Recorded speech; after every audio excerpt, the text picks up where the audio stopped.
Assalamualaikum warahmatullahi wabarakatuh. Perkenalkan, nama saya Muhammad Wali Jabar. Saya dari angkatan 2024. Saya dari program studi ekonomi pembangunan kelas 24 EPA. Di sini saya akan menjalankan tugas dari Bu Ane, tugas remedial lebih tepatnya.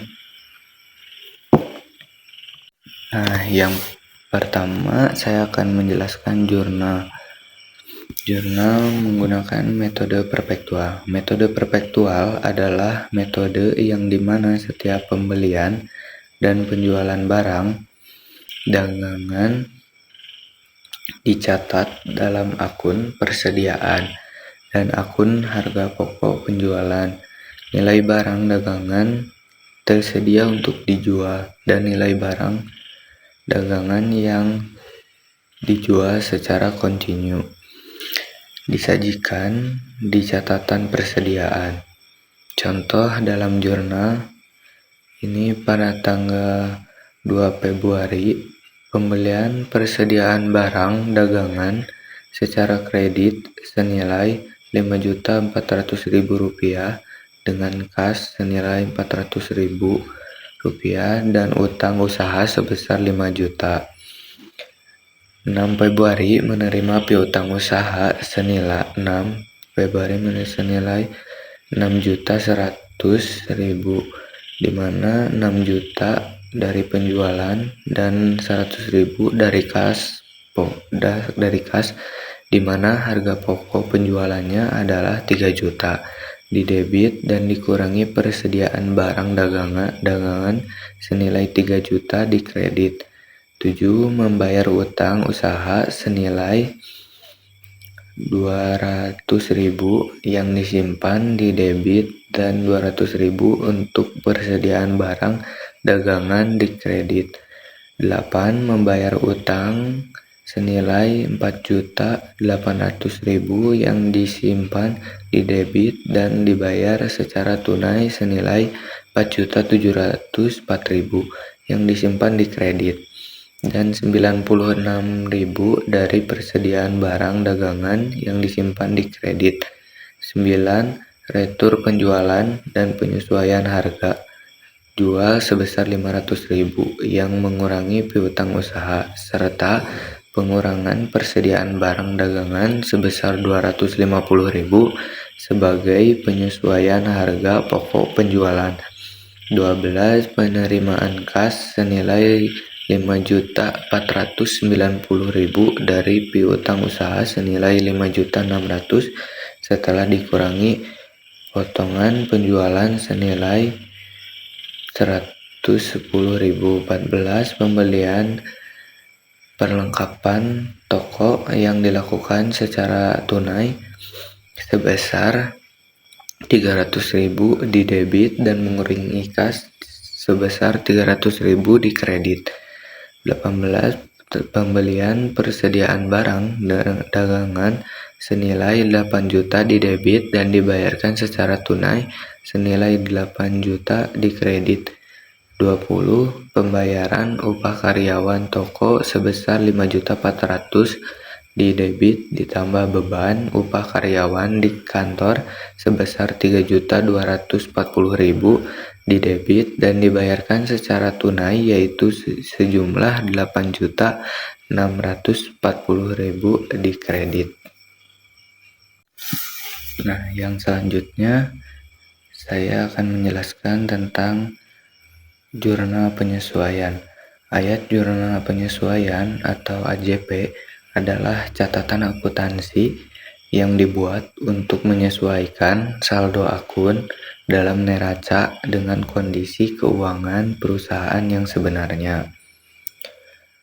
UD Surya Prabha Utama melakukan penyesuaian tanggal 31 Desember, yaitu penyesuaian harga pokok penjualan senilai 2.500.000 di debit dan mengurangi persediaan barang dagangan sebesar 2.500.000 di debit dan mengakui harga pokok penjualan dalam harga dalam jumlah yang sama mengakui beban perlengkapan toko sebesar 6.500.000 di debit dan mengurangi akun perlengkapan toko sebesar 6.500.000 di kredit. Adanya penyusutan gedung kantor sebesar 4.500.000 di debit dengan mencatat akumulasi penyusutan di kredit dengan jumlah yang sama.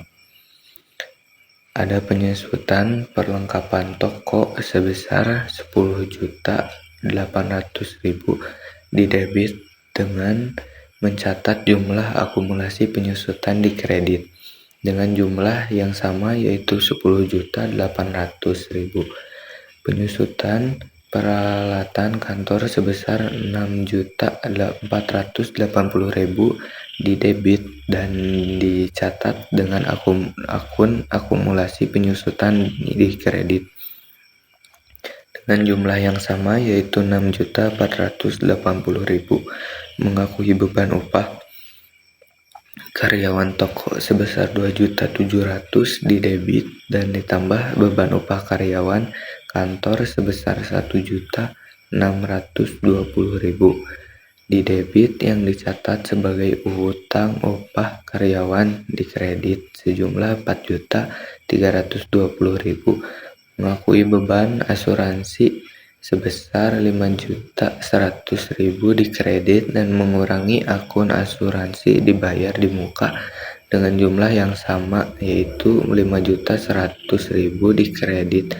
Mengakui pendapatan sewa sebesar 5 juta di kredit yang sebelumnya dicatat sebagai pendapatan diterima di muka di debit dengan jumlah yang sama yaitu 5 juta. Adanya beban sewa toko sebesar 1.400.000 di kredit dengan mengurangi akun sewa toko dibayar di muka dengan jumlah yang sama yaitu 1.400.000.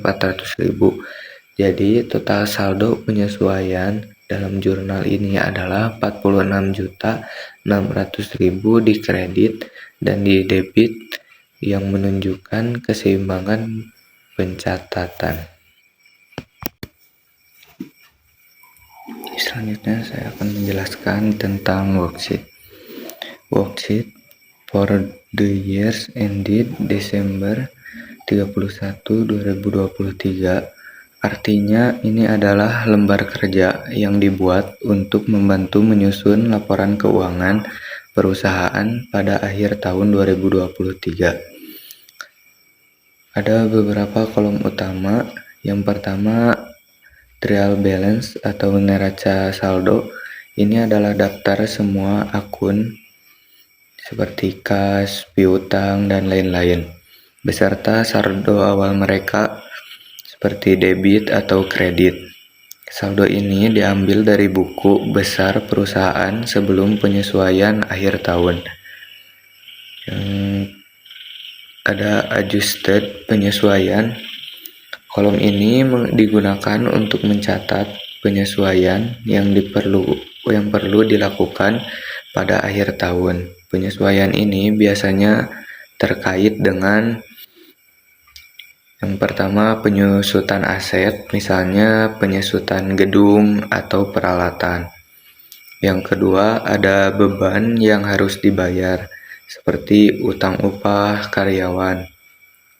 Yang ketiga, ada pendapatan yang diterima di muka, seperti pendapatan sewa yang belum menjadi hak perusahaan. Yang keempat, ada perlengkapan yang terpakai seperti perlengkapan toko yang sudah digunakan. Ada adjusted trial balance atau neraca saldo disesuaikan. Ini adalah neraca saldo yang telah disesuaikan dengan penyesuaian di kolom sebelumnya. Saldo di kolom ini akan menjadi dasar untuk menyusun laporan keuangan. Ada income statement. Income statement adalah laporan laba rugi. Kolom ini mengelompokkan akun-akun yang terkait dengan pendapatan dan beban selisih antara total pendapatan dan total beban akan menunjukkan laba rugi bersih perusahaan. Ada balance sheet atau laporan neraca. Kolom ini mengelompokkan akun-akun aset, kewajiban, dan ekuitas. Saldo di kolom ini menunjukkan posisi keuangan perusahaan pada akhir tahun. Selanjutnya saya akan menjelaskan tentang income statement atau laba rugi. Yang pertama ada pendapatan penjualan. Penjualan dikredit sebesar 580 juta meningkatkan pendapatan.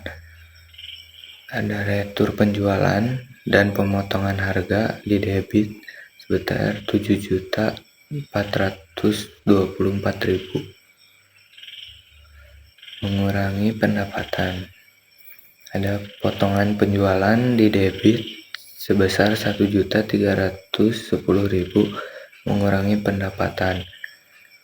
Ada penjualan bersih di kredit sebesar 571.266.000. Dua, harga pokok penjualan di debit. Harga pokok penjualan sebesar 403.700.000 mengurangi laba kotor. Yang ketiga, laba kotor di kredit 167.566.000 menunjukkan keuntungan dari penjualan setelah dikurangi HPP. Yang keempat, ada biaya operasional di debit, biaya penjualan, biaya beban upah karyawan toko sebesar 24.880.000. Sewa beban sewa toko sebesar 6.500.000. Beban perlengkapan toko sebesar 10.080.000. Beban penyusutan peralatan toko sebesar 6.680.000. Total biaya penjualan sebesar 48.800.000. Biaya administratif beban upah karyawan kantor sebesar 19.460.000. Beban penyusutan gedung kantor sebesar 4.500.000. Beban penyusutan peralatan kantor sebesar 6.480.000. Biaya asuransi sebesar 5.100.000. Biaya ADM lain 6.228.000. Total biaya administratif sebesar 41.768.000. Total biaya operasional sebesar 90.608.000 mengurangi laba operasional. Yang kelima ada laba operasional di kredit. Laba operasional sebesar 76.958.000 menunjukkan keuntungan dari operasi utama perusahaan. Yang keenam ada pendapatan dan biaya lain-lain di kredit.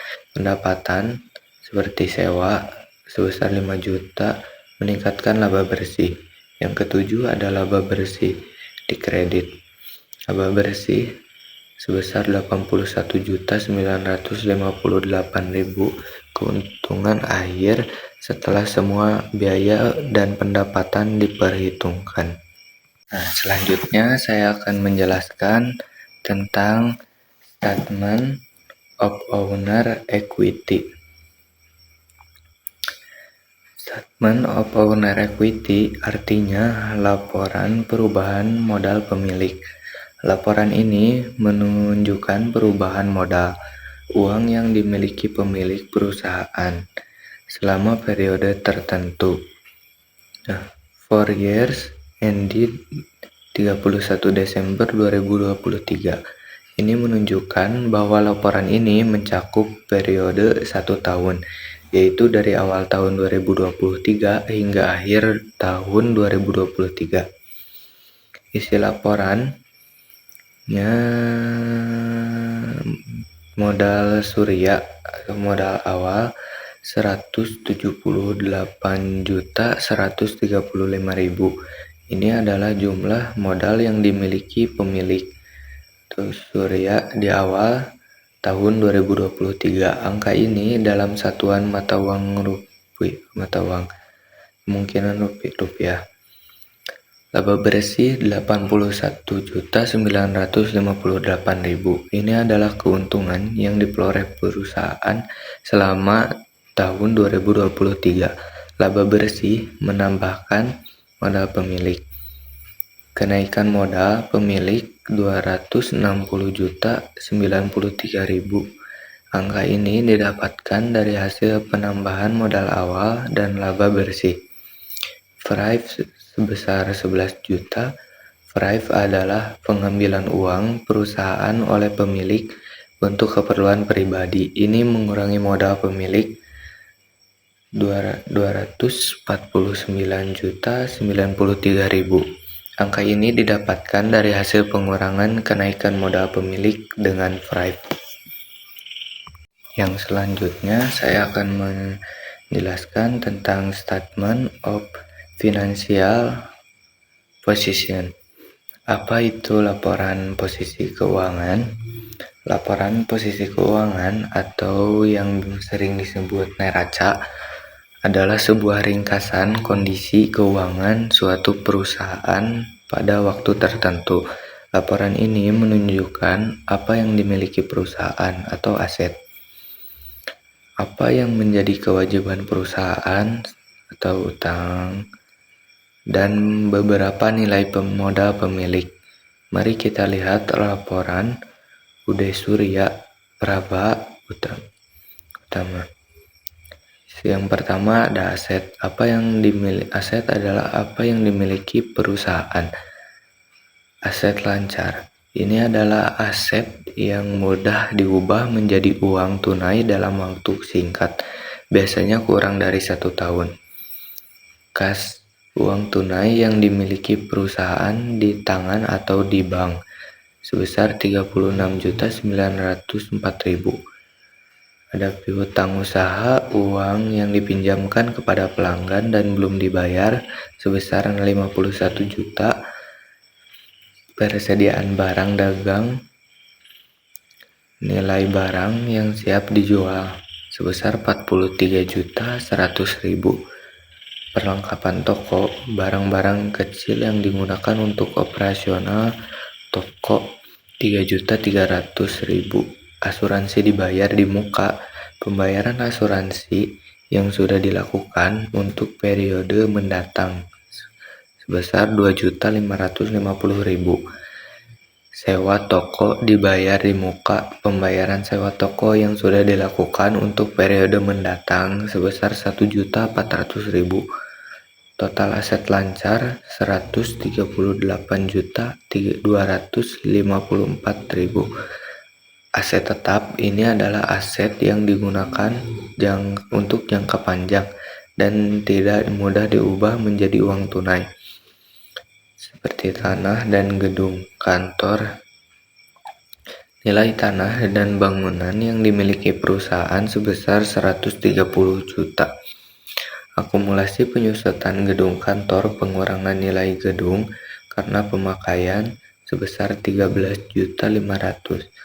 Peralatan toko, nilai peralatan yang digunakan toko sebesar Rp70 juta. Akumulasi penyusutan peralatan toko, pengurangan nilai peralatan toko karena pemakaian sebesar Rp54.880.000. Peralatan kantor, nilai peralatan yang digunakan di kantor sebesar Rp45 juta. Akumulasi penyusutan peralatan kantor, pengurangan nilai peralatan kantor karena pemakaian sebesar Rp35.280.000. Total aset tetap sebesar Rp340.000.